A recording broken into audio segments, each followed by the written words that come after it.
Hey, I'm Mr. Timmons and this is my classroom.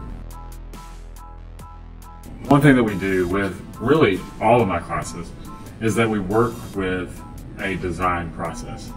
This just helps us to kind of think through what it is that we're doing, how we're going to create something, why we're creating it, and what are the necessary steps to create the best product. And so I thought it would be important to kind of walk that through today, kind of help any parents understand kind of how we teach here and kind of what that process is for us, to help maybe other teachers who might be interested in using a similar design process within their classroom. So that's our goal for today.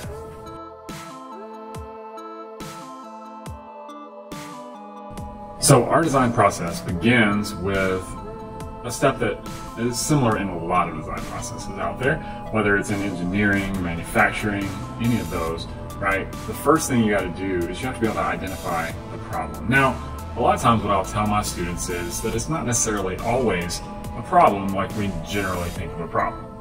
Sometimes it's more of a purpose, right? There's a reason behind what it is that we're doing, and so we want to kind of figure out what is that reason, what is that purpose that we're creating this product, what is that problem that we're trying to solve.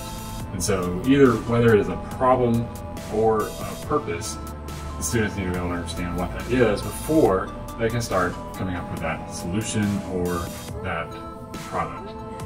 Within this step, what we do is we think about that problem, and then we identify, maybe it's the audience that we're trying to reach with our solution, who is going to see this final product, right? Whether that is somewhere here in the school, which a lot of my projects, we try to focus on that our administrators will see it, that other community members will see it. Maybe it is, students within the school. If you think out in the real world, they're thinking more of like companies might see this, a client that they're trying to create something for. Those are going to be the people that we think of as we're coming up with our solution. And then the last thing we need to do within that step is to think of, what do I need to know in order to do this, right?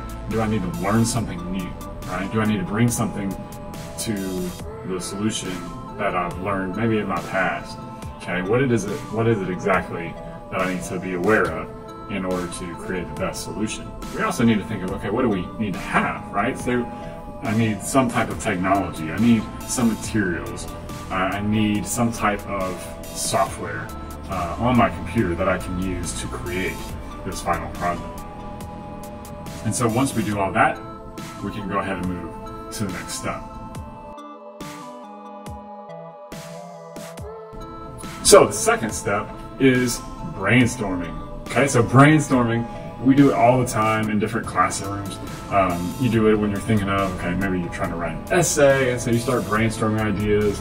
You're working with a group, and so you start just throwing out ideas, and that's exactly what it is. Same with using it in the design process. That you're just coming up with as many ideas as you can, because here's what I tell my students. Usually the first solution that you come up with is not your best, right? That first idea, it may be good, and that's awesome. And a lot of times, we think ours is always the best. And so we come up with that first solution, and we start running to start trying to put it all together, build it, and then, maybe it turns out, usually it doesn't. And so the first thing you really want to do is you want to think through, maybe come up with 3, 4, 5 ideas. A lot of times I'll have my students, I'll give them a number and say, you have to come up with this many ideas before you move on to the next step. And so that really forces them to think it through. So let's say we're designing something to go on a hoodie or a sweatshirt, and I want you to come up with at least 4 different designs. Now a lot of them, they're thinking, when you first said hoodie, this is the idea I thought of. And they think that's going to be their end goal design. But maybe it's not. And so they have to come up with 4. That forces them to think it through. And I guarantee that the majority of your students, if you really force them to think through multiple options, they're going to choose one of these later choices, these later ideas. Okay, so that's what we do. Now, sometimes what I'll do is, if it's a group assignment, I say, okay, as an individual, I want you to sit down and I want you to think of 2 or 3 ideas. Okay, I want you to draw them out, kind of write down what it is that's important about that idea. And then once you come up with 2 or 3 ideas, I want you to then find someone else who's also come up with 2 or 3 ideas, right? And then you get 4 to 6 ideas right there, and you may say, okay, I really like that one. A lot of times what will happen is you'll say, okay, I like some things about this idea, and I like some things about this idea, and then you'll put those together and you'll have a better solution than you had to begin with. And so that's kind of how I go through the brainstorming process within design.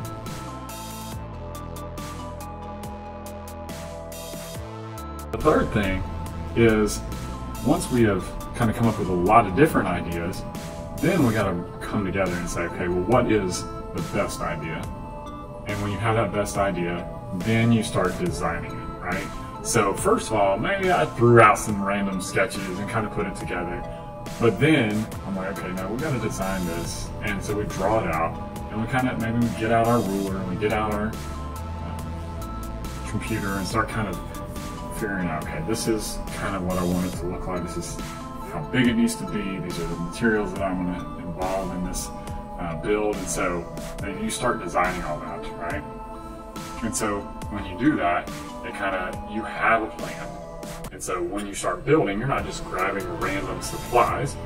You have your design right there, and you can then go out and get the supplies you need, right, without spending any extra, okay?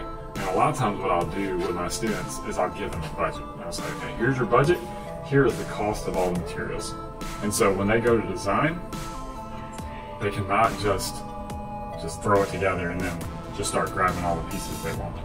They need to actually budget it out and figure, okay, my design will cost about this much, and then they get the materials just for that design. And so that's how we handle that.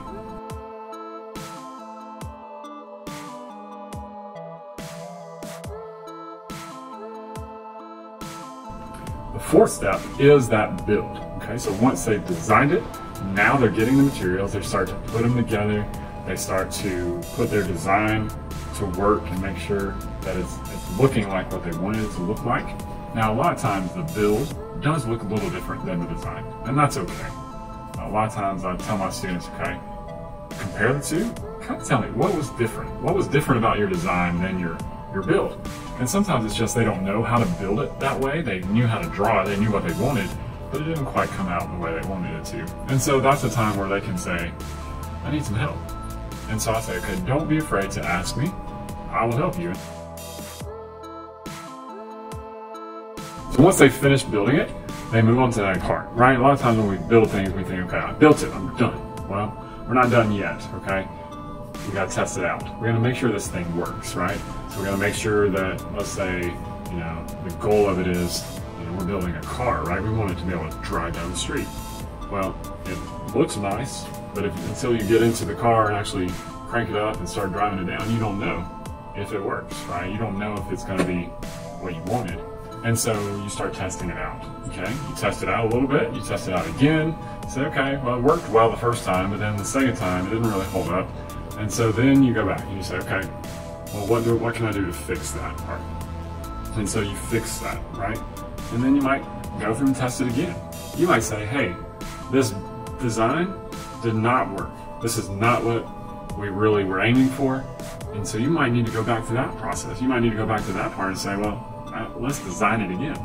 And so that testing part and evaluating is really important, okay? So once you've done that, you've gone back to those steps previously in the process, and you work through those and you make it, you know, it's working the way I want it to work, it looks the way I want it to look. Now you have the opportunity to share it with others.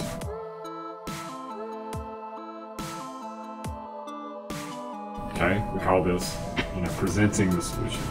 So I try to get somebody from administration within my school to come in and check it out. I might take pictures of their solutions and then kind of we email them out and we say, okay, look at these.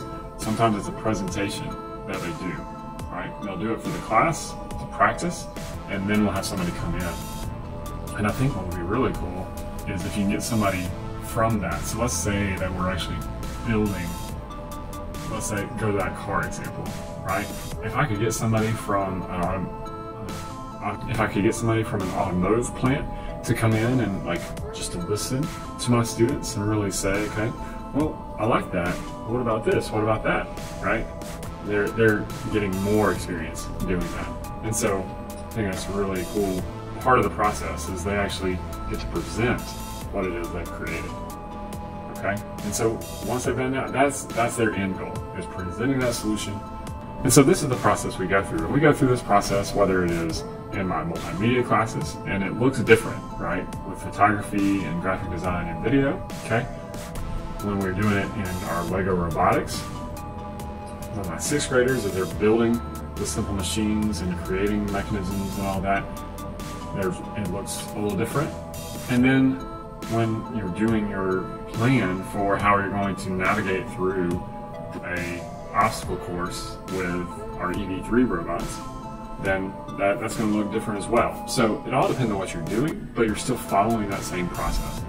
And I tell my students, we do this process really in our sleep a lot of times. You know, we get up, we go to get dressed, and we go through that same, right?